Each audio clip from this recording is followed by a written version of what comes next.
د رزلټ ټي وي ګرانو ملګرو السلام علیکم. محمد علي جوهر ستاسو په درنه خدمت کې حاضر دی. قدرمنو نن مونږه تاسو سره په پروګرام ادبزار کې د خدای بخلي ملک امان صوفي یو ریکارډینګ شریکو. ډیره زبردسته انټرویو ده او دا مرکه د سره مونږ کړې وه د کړمار شاته چې کوم تاریخي علاقه ده کجیر کلی ورته وایي، هلته کې دا خبرې ترې مونږ د سره کړې وي او په دې کې د ډېر زبردستې خبرې ترې هم کړي دي او دې سره سره بیا د ډېر ښایسته کلامونه هم سره شریک کړي دي او سپیشلی د ده یو ډېره مشهوره سندره چې لاس د مینې راکه رانه ټوله دنیا هېره که، دا د باران شپه ده ګله دا مونږ سره تېره که، نو دې باندې هم د خبرې ترې کړي دي. او تېر ورځو کې د ملک امان صوفي د مرګ نه پس د هغه کتاب هم چاپ شوی دی، ستا یادونه لیوني. دغه به یقینا چې تاسو کتلي، په دې به موږ تاسو سره خبرې اترې کوو. په هم په دې کې یو زموږ سلسله ده کتابونه دریابونه، دغه کتاب به انشاءالله تاسو سره شریکو. خو په الحال د ښاغلي ملک امان صوفي دا مرکه ستاسو لپاره راځئ چې غوږ شو. قدرمنو اورېدونکو، څنګه چې تاسو ته معلومه ده چې په دې پروګرام کې موږ شاعرانو ادیبانو سره خبرې اترې کوو. یو شاعر ما سره موجود دی ملک امان صوفي، تعلق یې د کال ډېر ثواب سره دی. ملک امان صوفي دا راته لږ ووایه چې شاعري دې کله نه شروع کړې ده؟ سن 1975-76 نه شروع کړې ده. دومره وخت سره شاعري وشو، وجه څه وه؟ یعنې څه داسې تاسو لیدلي کتلي وو، چا نه متاثره شوي وي، څوک دې خوښ شوي وو، څوک شاعر چې بیا شاعري شروع کړې؟ یاره جي بغیر د مینې خو یو کار نشي کېدلی. لکه ما یو ځای لیکلی چې بې د مینې نه یو کار نشي کېدلی، خود غرضه د چا یار نشي کېدلی، ورته مه تړله شګو نه بندونه، د اوبو په منځ کې لار نشي کېدلی. که دنیا ټوله په یو او بله اوړي، خو تپوس پکې د خوار نشي کېدلی. او په زړګي باندې مې دي دومره غمونه، زما یاره چې اشمار نشي کېدلی. او څنګه چې ته یې تابعدار ملکي امانه، داسې څوک د تابعدار نشي کېدلی. نو بغیر د مینې نه خو یو کار نه کوي. که ډریوري ده، که چا سره ځمکې سره دې مینه ده، که وطن سره دې مینه ده، که کاڼو بوټو سره دې مینه، نو دا خو دې رباعي نه به ته مطلب والې. ملک امان صوفي دې وخت کې موږ کړمار بالکل شا طرف ته ولاړ یو، ته په مني چیني ورته ډېره ښایسته علاقه او د یوسف خان شیروانو په حواله هم یقینا چې ډېر لوی نوم دی. څه محسوس دی وخت دا سپرلی هم دی او ښایسته موسم دی؟ دا خو ډېر ښکلی موسم دی. نن سبا زمونږ دا ټول خلک چې دی نو دې ته راځي د سیل لپاره، ځکه زیړ زیړ ګلونه دي، موسم ښه دی، نه ګرمي ده او نه سردي ده. که په غرمو ګرځې نو موږ وخت تېرېږي. دا د خوشحالو لپاره موږ دې غرونو ته راځو چې زموږ دا زړه ته هم تازه تازه هوا والي، زموږ دا مړاوي زړونه هم ورسره راجمدي شي. جي غزل ته په کوم رنګ کې ګورې؟ غزل څه ته وایي ستا په خیال؟ یاره جي د نن نه تقریبا 80 نه مخکې دا BBC لندن والا راغلي وو، کله ناکله د ما یو انټرویو نشر کېږي. هغه وخت د سینیر جج مظهر شجاعت صاحب ورسره و، ما نه پېژانده چې دا جج صاحب دی. هغه وي دا میلمانه ستا دي میخه دي.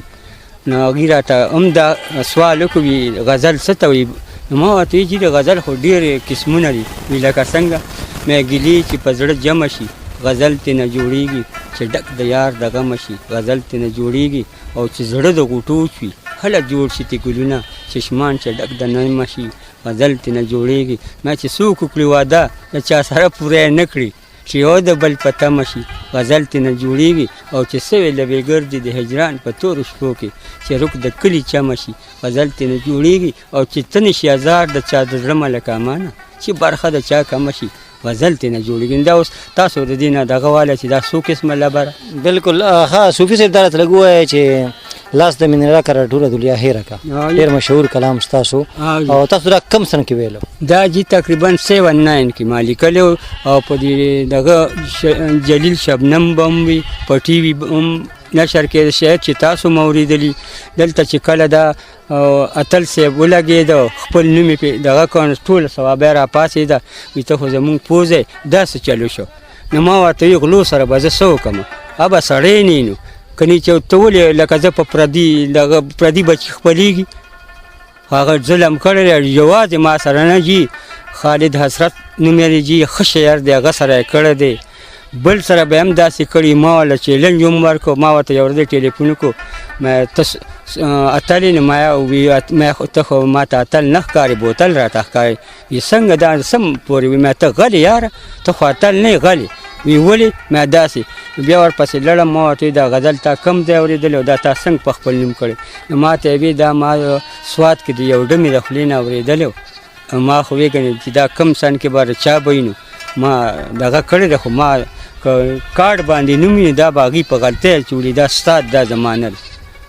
بیا مې ګورجان صاحب ته وویل هغه په ټي وي مې وویل دنیا ته هم پته را تا به هم شاید اورېدلي ځکه چې ستاسو خو هم ډېر وخت یې تاسو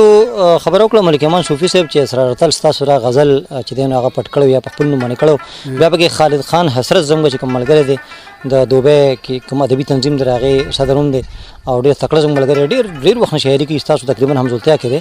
هغه وایي چې زما یو کلام چې کوم دی نو هغه هم هغه په خپل نوم باندې کړی په هغې باندې بیا ډېر الګوله وشوه اوس پکې دا یو خبر راغلی دی چې داجي چې کوم نظم دی چې هغه موبایلونو کې دی ډېر خلکو سره دی که نه هغه سید احمد د سوات یو شاعر و چې هغه 15-16 کاله مخکې لیکلی و په دوبۍ کې چاته اورولی و او هغه اوس په نوم کړی دی اسرار رتل دې باره کې شوی په دې په باره کې جي هغه خالد حسرت صاحب سره بالکل هغې رایټینګ هم شته چې چا د پلار زما په خیال انپړ او بل چا چې وله لیکلی هغه تاریخ هم شته شاید چې تا سره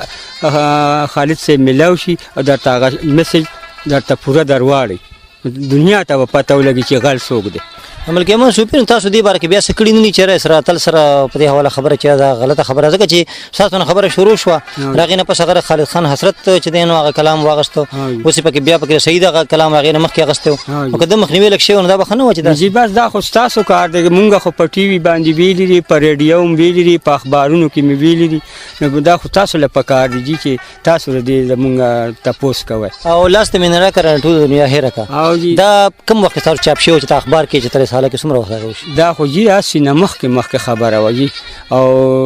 جلیل شبنم هم ویلی دلته ښه ګلوکاران دي لکه دا باچا صاحب کفایت شاه باچا ډېر وروستو ویلی دا بل باچا نه دی فریدین باچا جي دا هغه وخت کې یو غزل راوتی یو لاس مې په ضرور یې موسه کوم مجبور دا چې هغه کم ویلی داسې بل ګلوکار هم ونه وي فریدین باچا اوس هم خلکو سره ریکارډونه شته او هغه خو صرف سر اخیستی و دا خو سر یې خو دغه دی او بیا وایي ګوره چې خفه نه شي ما ته ته غوسه نه شي خانده خوشحالېږه د خفګان خبره یې راکړه یو دا کړه وه پکې بیا وایي ای د سترګو تور زما شه د زړه ټکور زما هېره تېره مینه پخوانۍ دې را برسېره کړه بله پکې دا وه او بله پکې دا وه شه غاړه په غاړه ته ځان سره انغاړه ته مینه لیونی زما د ځان سره راګیره که سوال ملکي امان کوي بیا به سه ارمان کوي ځان سره رک چرته کې ترې کالو ډېره که او دا د باران شپه ده ګله دا را سره تېره که لاس ته مینې را کرانه ټول نو هغوی په اوس زه به څه ووایم حالت وجلو اوس مې پېشته نه او هغه په پیسې پیدا کوي زمونږ په نوم یې پیدا کوي دا راته لږ ووایه ملک امان صوفي چې تا فلمونو له څومره سندرې ویلي یا اوس تقریبا جي دا غزل چې دی دا چې اتل صاحب کم یادوي نو دا د جرمونو باچا کې هم د نن نه 10-12 کاله مخکې شوی دی د جرمونو باچا فلم کې شوی دی که نه او دا بل اوس چې دی د باډي ګارډ فلم کې دا دغه چې وایي زړه مې په هوا دی ګلړه مې په ځام زما دی شاه سوار ویلي دی ورسره انجینر او ډېر شته جي داسې صوفي ملک امان دا راته ووایه چې څومره مشاعرو کې به دې ګډون کړی کوم ځای ته به تللې تقریبا زه جي پېښور ته تللی یم رستم ته تللی یم صوابی ته تللی یم زیدي ته تللی یم مرغوس ته تللی یم نوخار ته تللی یم ډېر شاعران سره جي زه میلاو شوی یم کراچۍ کې هم پاتې شوی او جي کراچۍ کې هم په ریډیو باندې بیا غوښتمه ستا یو ملګری دی هغه د مردان دی نوم یې خو رانه دې وخت کې شوی دی او ډېر پروګرامونه مې جي کړي دي کومو شاعرانو سره ملاو شوي رضوان شاه بابا سره ملاو شوی یم علي خیدر جوشي صاحب سره ملاو شوی یم ریحان بابا سره ملاو شوی یم د نوخار کې جي ډېر اقبال دي سره ملاو شوی یم د صوابی اقبال سره عزیز سره تسکین سره انور سره دا ټول جي ما هم ښه پېژني زه هم پېژنم تاسو څه باقاعده تنظیم لرئ خپل او جي مونږ تولانده ټولنه کې شامل یم جي او ډېره ښه ادبي جرګه زمونږ ټولنه هم ده ډېر ښه زمونږ کلی ډېر مخ په وړاندې روان دی په دې کې جي شاید چې تاسو هم د هغې مشاعرې اټینډ کړي او هلته نه هم دغه کړي او علي خیدر استاد خو راته وي خو ریا مې ها جي و ته شاعرۍ سره ما ته چا وی مینه درمه یو ټکی راته ووی د متین صاحب مور مړه وي مرګرو لاړم زه ستاسو وار به هم راشي په دې پسې به ماله یو راکی نو ما جنازه یا کړې ده یا مې نه راکړې خو ولاړم مې راپسې دوست کوي دشمن حصار به هم راشي مرګرو لاړم زه ستاسو وار به هم راشي هر یو پیدا لره پناه شته خو پیدا به شي بیا راپسې بیا دغه جمدین دوبار به هم راشي او دا د ویښته په شان نری تیرې د تورې چې ده الله دې خیر کړي هغه سخته لار به هم راشي ملک امانه چې د زه نه په ململ وتړي پس د هغې نه د جانان اختیار به هم راشي دا مې ورته جنازې نه پس ووي د جنازې نه پس مې ورته جي ووي د جنازې نه پس مې ورته ووي نو هغه ډېر خوشحاله شو ما ته یې وي یو کار نه کوې نو مې څه جي وي زما شاګرد شه چې کتاب دله چاپ کړمه مې جي زه په سوال باندې ژرندې نه ګرځوم او هغه ډېر داد راکړو چې ته قابل یې د شعر ځکه چې تا په 2 منټه کې دا پوره دغه جوړ کړو نو زما د غاړې ته پول شعر اراده لري سره ځکه چې عمر خو تقریبا خړې کافي دی یاره جیرې اراده مې دا ده چې څومره هر شی پخېږي نو دا خوږېږي زه خو اوس ټوله مینه یم چې څه ته ګورم نو ما ځان ته راکاږي مینه داسې وخت کې تازه تصویرونه راته وایي چې مزېدار هغه څه مینه یې پکې هغه محبت یې پکې او داسې پکې هغه چې موږ وایو ښکلاګانې پکې ښکلاګان سر داسې چل دی چې هغه هسې کله ناکله سړي زړه خفه شي که نه یو انسان مې ولي داسې ښکلی غونته وم داسې څه چل کړی ولې بابا مې په زړه کې مې د عمر بل ارمان مه جوړوه ځان مه جوړوه بیا داسې ځان مه جوړوه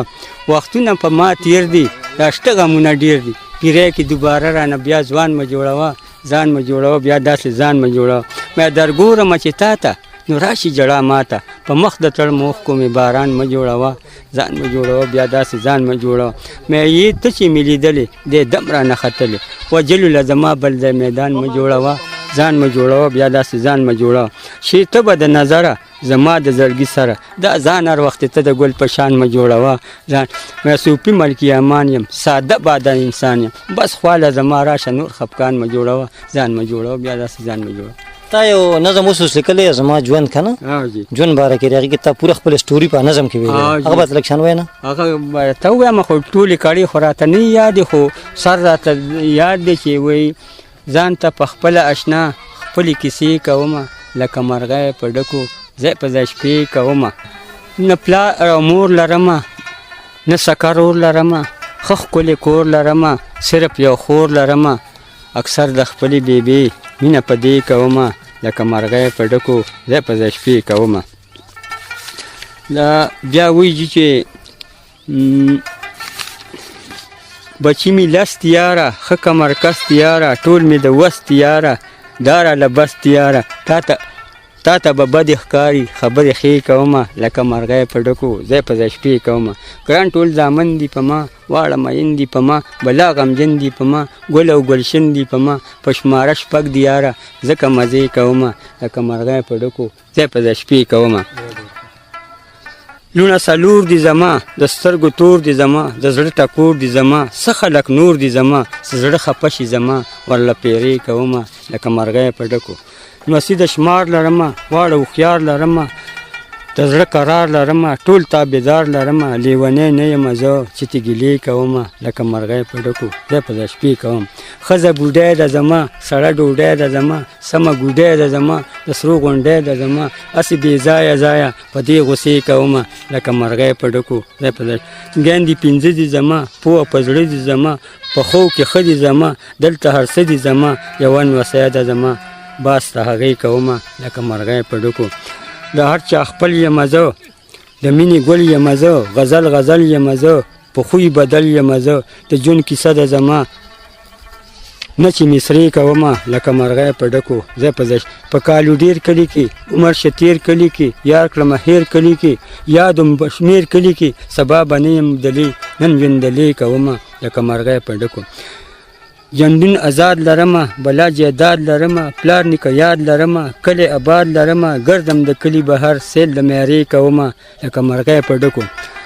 ځای په ځای شعر جذبه ده زما دا مرتبه ده زما ښه دبدبه ده زما نوره توبه ده زما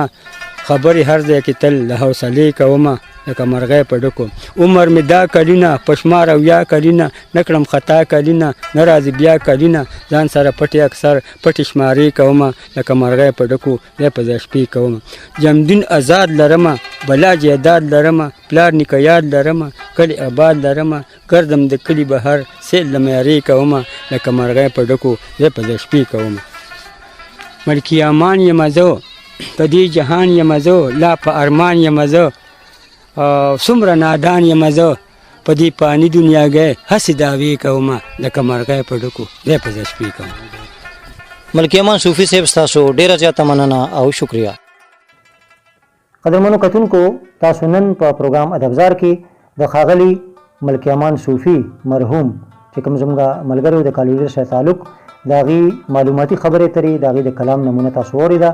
یقینا چې دا پروګرام به ستاسو خوښ شوی. ستاسو ډیره زیاته مننه او شکریه.